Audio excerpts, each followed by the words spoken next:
रोज की तरह बहू सुबह से शाम तक घर का सारा कामकाज करती है और अपनी सास की सेवा में लगी रहती है और दूसरी तरफ ननद यूनिवर्सिटी में बिजी होती है। साथ ही बहू पड़ोस के बच्चों को सिलाई का काम सिखाती है और कभी कभी उनके कपड़े भी सिल देती है। वक्त बीतता गया और सिलाई से होने वाली कमाई वह चुपचाप अलमारी में रखती थी। सास और ननद को बहू का यह काम सिर्फ टाइम पास लगता था। एक दिन गांव में मेला लगने की तैयारी होती है।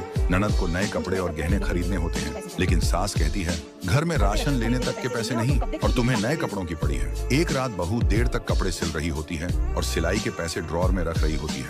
तभी ननद उसे पैसे रखते देख लेती है और चली जाती है। देर रात तक जागने की वजह से बहू की एक सुबह आंख नहीं खुल पाती और वहीं ननद सास से बहू की शिकायत लगा देती है। सास बहू के कमरे में आकर उसे ताना मारती है और सब्जी लाने को कहती है। बेचारी बहू तुरंत भागी भागी बाजार से सब्जी लाने जाती है और ताजी ताजी सब्जियां खरीदने लग जाती है। वहां ननद मौका पाते ही बहू के कमरे में जाकर ड्रॉर से पैसे निकाल लेती है और अपनी सहेली के साथ शॉपिंग पर चली जाती है। तभी बहू सब्जी लेकर घर लौटती है और देखती है कि ड्रॉर में से पैसे गायब हैं। बहू सास से पूछती है, माँ जी मेरी ड्रॉर में से पैसे गायब हैं और दरवाजा भी खुला हुआ है। सास कहती है, मुझे क्या पता तेरे पैसों का, जल्दी से किचन जाकर चाय बनाओ, मेरे सर में दर्द है। इतने में ननद उछलती हुई शॉपिंग करके आती है। ननद को देखकर बहू को सब समझ में आ जाता है। क्या सभी घर की बहुओं का यही हाल है? कमेंट में अपनी राय बताएं।